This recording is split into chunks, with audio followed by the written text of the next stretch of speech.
Bonjour et bienvenue sur la chaîne de Green Spider. Donc c'est aujourd'hui, nous sommes le 27 décembre 2014.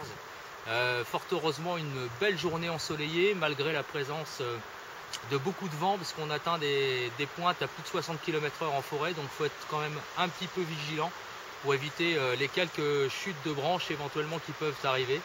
Mais sinon c'est une journée bien agréable. On est à 6 degrés, donc un mois de décembre finalement sensationnel. En plus, comme vous avez pu le voir sur les petites vidéos de présentation, on trouve encore des champignons comestibles et en particulier des chanterelles. C'est vraiment, c'est du jamais vu quoi. À 27 décembre, voilà quoi, avec encore des champignons et il y en a encore pas mal hein, ici. Donc c'est vraiment impressionnant. Quoi qu'il en soit, le but de la vidéo, c'est pas de vous parler de champignons, c'est de vous parler du matériel que j'emporte pour, on va dire la journée. Beaucoup de questions sont revenues de façon très importante sur Facebook. J'avais posté une petite photo du matériel que j'ai essayé de condenser et puis pour les sorties donc dans la verte à la demi-journée ou à la journée. Et puis donc Wilfried Papin-Aubry avait lancé savoir ce que je possédais et puis entre temps beaucoup sont revenus par message privé pour me demander de détailler un petit peu tout ce matériel là et pourquoi je l'utilisais. Donc en fait cette vidéo c'est plus pour vous présenter un petit peu ce que j'utilise. Alors bien sûr les choses essentielles, on va laisser passer la bourrasque de vent qui arrive, je pense qu'on entend. Dans les pins c'est vraiment magnifique. Voilà. C'est vraiment sensationnel d'entendre ce bruit, enfin moi j'adore, enfin bon bref. Donc voilà, la bourrasque est passée, priorité à mère nature. Quoi qu'il en soit, ce qui est important bien sûr, ce sont l'aspect vestimentaire des choses. 6 degrés, ça va. On n'est pas obligé de mettre des choses trop importantes. Donc sur moi, j'ai bien sûr 3 couches, t-shirt, une petite polaire et puis donc la soft shell. Donc celle-ci, c'est la Icontex que je vous avais présentée. C'est la Patriot.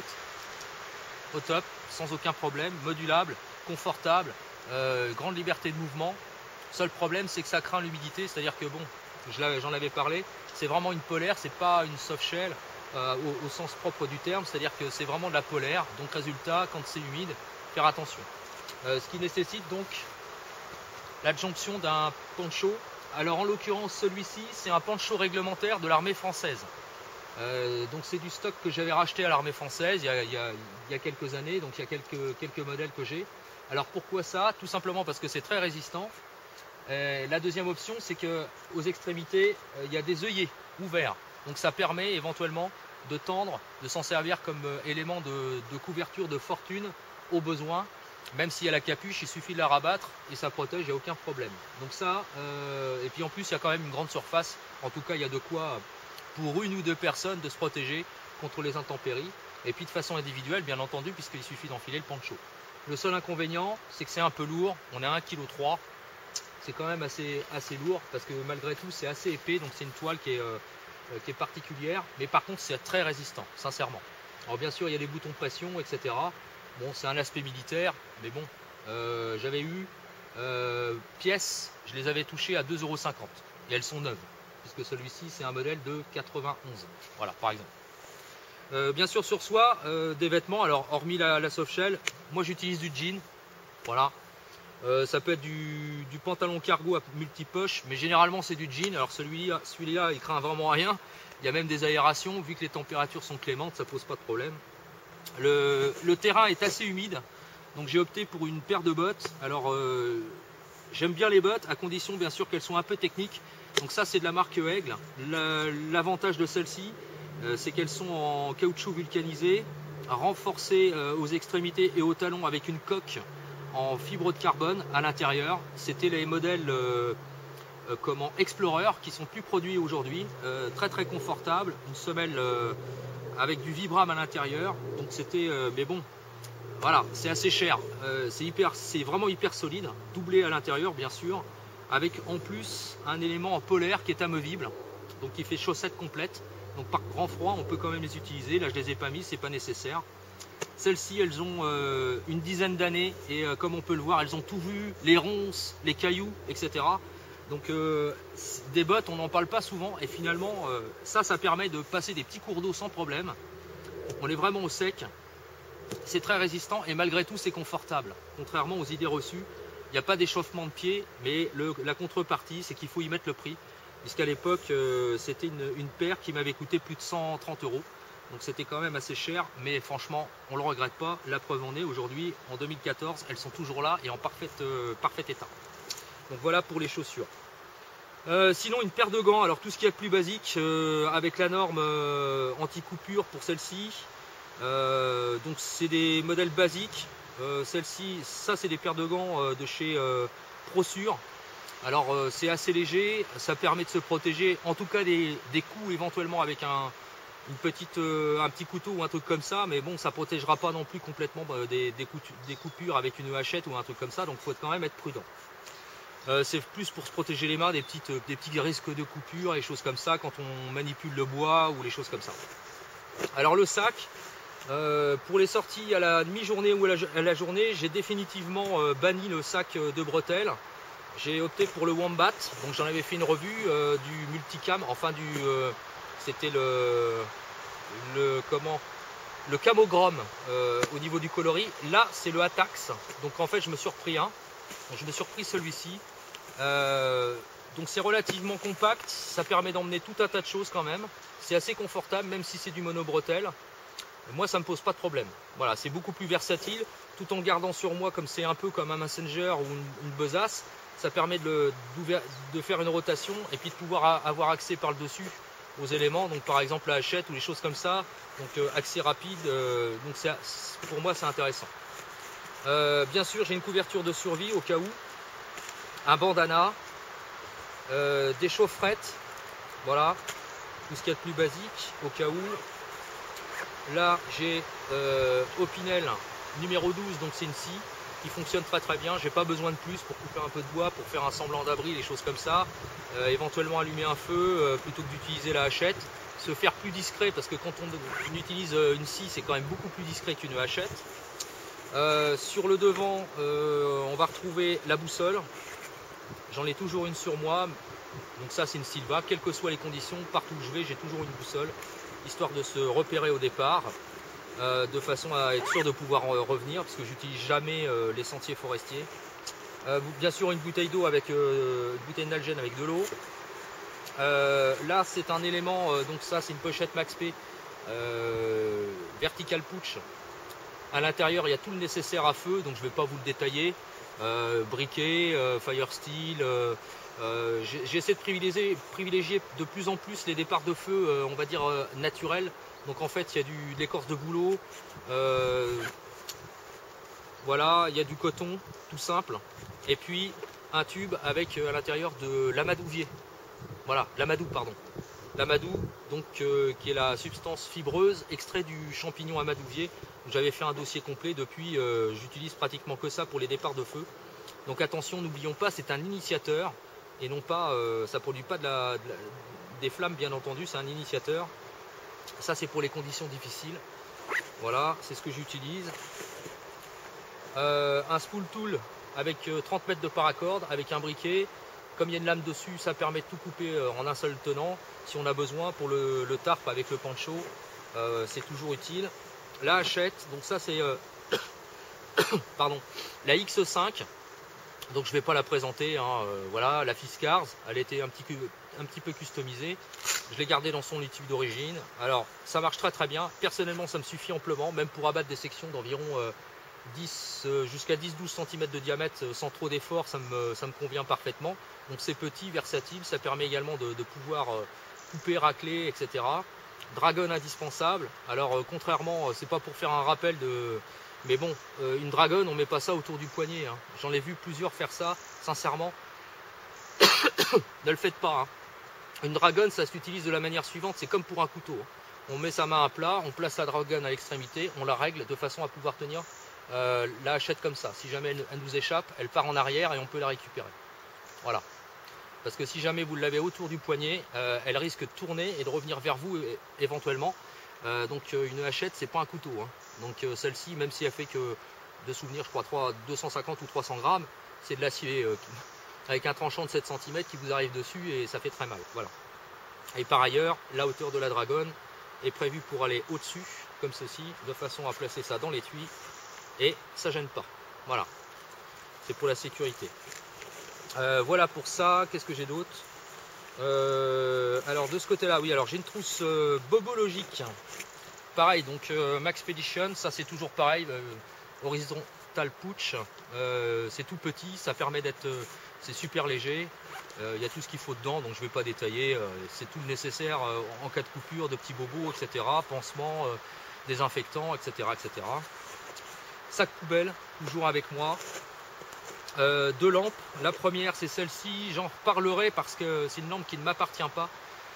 C'est la Energizer. Alors celle-ci, je vous en ferai une revue complète avec surtout un retour d'expérience parce qu'en fait elle m'a été prêtée par Alexandre, avec qui on avait déjà fait un prêt avec le fameux card 30 litres de chez Arterix. Et donc lui, il l'a utilisé de manière professionnelle, continue et intensive dans son métier, puisque en fait il est dans le principe des sapeurs-pompiers. Donc elle a vraiment morflé, elle en a pris des vertes et des pas mûres, vous aurez l'occasion de voir ça en détail. Donc du coup il me l'avait envoyé pour que je la teste et puis que j'en fasse un retex également. Donc je vous en reparlerai, on aura l'occasion d'en parler. C'est celle que j'utilise en ce moment pour les sorties extérieures parce que la nuit tombe très rapidement, donc j'en ai toujours besoin. Et sinon pour la marche, eh bien la Varta frontale, sincèrement pour en avoir utilisé plein, voilà, on parle de PLZ et on parle de plein de trucs comme ça, franchement ça marche très très bien, en tout cas en frontale ça me suffit amplement. Donc voilà. Pierre Falkniven, donc céramique, et puis voilà, pour pouvoir affûter la hachette pardon, et puis le couteau, donc ça suffit également amplement. De ce côté là il n'y a rien de souvenir, s'il y a un stick de signalisation, voilà, au cas où, voilà, c'est vraiment le minimum quand même, enfin en tout cas j'essaie de travailler de plus en plus sur le minimum. Et puis quoi d'autre, je crois qu'on a fait le tour. Ouais, une cuillère spork au cas où. Alors ça c'est pareil, j'en reparlerai, on aura l'occasion d'en reparler. Il y a le plastique et puis en titane, avantages et inconvénients. Et puis un sac, alors ça c'est un sac pas poubelle, étanche. Alors l'intérêt de celui-là c'est qu'il est très très épais, il me permet éventuellement au cours de mes balades, si jamais je rencontre quelque chose d'intéressant, ça peut être n'importe quoi, ça peut être éventuellement des champignons, des fruits secs, des châtaignes, des choses comme ça. Ou pourquoi pas si je tombe sur du champignon intéressant pour en faire de l'amadou, ou enfin plein de trucs, donc je les mets à l'intérieur, ça me permet de les sécuriser puis de pouvoir les ramener à la maison et ensuite les traiter différemment. Voilà, ben on a fait le tour. Et puis sinon sur le devant, le couteau Mora, donc robuste, qui est un très très bon couteau, qui est très fiable, de chez Falkniven. Alors celui-là il est au carbone, alors bien sûr ça nécessite d'y faire attention au niveau de la lame. Mais sinon ça marche très très bien. Sincèrement ça me suffit, aujourd'hui ça me suffit, j'ai plus besoin de gros trucs. Ça m'arrive parfois de reprendre encore mon vieux gros compagnon, le RAD 5, mais c'est très rare parce qu'il est très très lourd. L'avantage de celui-ci avec l'étui, c'est qu'on le glisse dans les passants ici sur le côté du sac. Les résultats de l'opération, on l'a à disposition tout de suite, on peut le reloger, mettre l'élastique de sécurité et ça bouge pas. Et puis un gros mousqueton ici qui lui permet de faire de la suspente au cas où, si j'ai besoin, pour accrocher n'importe quoi avec le tarp, plutôt que de le mettre en traditionnel, mais l'accrocher par le milieu. Voilà, ça peut être fait. Et ben voilà, on a fait le tour, donc rien de plus, rien de moins, dans les poches rien, pas de couteau, pas de rien, j'ai rien du tout. Ce que j'emmène en milieu urbain, c'est jamais ce que j'emmène dans la verte, hein, évidemment. Voilà, je vérifie, mais non, rien d'autre. Bon, bien sûr, une batterie supplémentaire pour le caméscope, et sorti de là, rien d'autre. Voilà, donc ça peut paraître beaucoup à la fois, et à la fois pas beaucoup. Mais pour moi c'est encore trop, c'est à dire que j'essaie de plus en plus de tirer vers le minimum du minimum, c'est à dire d'essayer d'avoir vraiment le minimum. J'aimerais bien signaler mon truc et finir par être avec, alors peut-être pas celle-là, mais au moins celle-ci. Voilà, je voudrais réussir à partir qu'avec ça en emport, c'est-à-dire tout avoir à l'intérieur, vraiment tout. Donc je suis en train de réfléchir là-dessus. Le problème c'est que ça demande des compétences supplémentaires, ne serait-ce que pour faire du feu dans toutes les conditions. Alors je suis loin d'être un expert, surtout pour faire du feu en conditions naturelles avec rien, c'est-à-dire prélever du bois par friction, par archer, etc. Donc je commence à maîtriser quand même pas mal certaines techniques. Mais quand on le fait chez soi et quand on le fait dans la nature, surtout quand les conditions sont dégradées, et puis quand les températures sont négatives, pour peu que ce soit humide, etc. Enfin bref, franchement, c'est le jour et la nuit. Donc je suis pas encore arrivé à réussir. Autant quand il fait sec, je fais du feu sans trop de problèmes. Voilà, j'ai jamais eu aucun souci, que ce soit à l'archer ou quoi que ce soit. Même la friction avec les mains comme ça, j'ai réussi à en faire sans problème. Mais quand il pleut, quand il y a du vent, quand il fait froid, quand c'est dégradé vraiment, sincèrement, on galère. Il faut être honnête, on galère. Donc du coup, voilà, j'emmène encore le nécessaire de feu, parce que c'est toujours important. Et puis sinon, sinon rien d'autre. Ce que je pratique, c'est surtout, comme je l'ai dit, c'est d'aller me balader en forêt, et puis d'observer. Voilà, il suffit de s'arrêter à un endroit, on observe, surtout quand il y a du temps comme ça aujourd'hui, avec un superbe solaire magnifique, même s'il y a beaucoup de vent. Voilà, il y a des fois on s'arrête et voilà, ça suffit quoi. Donc le tout c'est de profiter. Voilà, c'est la dernière vidéo de l'année, puisque je pense que celle-ci, quand vous allez la visionner, on sera le 28, ou peut-être le 29, je sais pas, ça dépendra quand est-ce que je la mettrai en ligne. Donc ce sera la dernière vidéo. Donc j'espère que vos fêtes de Noël se sont bien passées, que vous avez été gâtés par le Père Noël, en tout cas au moins que vous avez gâté les vôtres, enfin comme on dit, c'est gâter les siens d'abord avant de se gâter soi-même. Donc j'espère que vous avez gâté votre famille, etc. Voilà, je vous souhaite tous mes meilleurs voeux et il commence à pleuvoir, donc on va se dépêcher, ça tombe fort à propos. J'ai une grosse averse qui s'annonce là, il pleut de l'autre côté. On se demande même si c'est pas de la neige fondue, dis donc. Ah ouais, ce serait bien de la neige fondue, dans les rayons du soleil. Ça tombe bien fort à propos, je vais pouvoir utiliser le poncho. Voilà, parfait, et bien voilà, superbe. Superbe, on dirait, ouais, j'ai l'impression que c'est un peu de neige fondue. Ce serait bien. Alors, on aimerait bien avoir un peu de neige ici. Ce serait vraiment le top du top, quoi. Vraiment, vraiment le top. Mais bon, on peut pas tout avoir. Voilà, donc bonne fête de fin d'année à tous et à toutes. Et puis merci encore de fidélité. Et puis je vous dis à très très bientôt, donc à l'année prochaine pour de nouvelles vidéos. Voilà, comme toujours, profitez bien, portez-vous bien et carpe diem. Salut!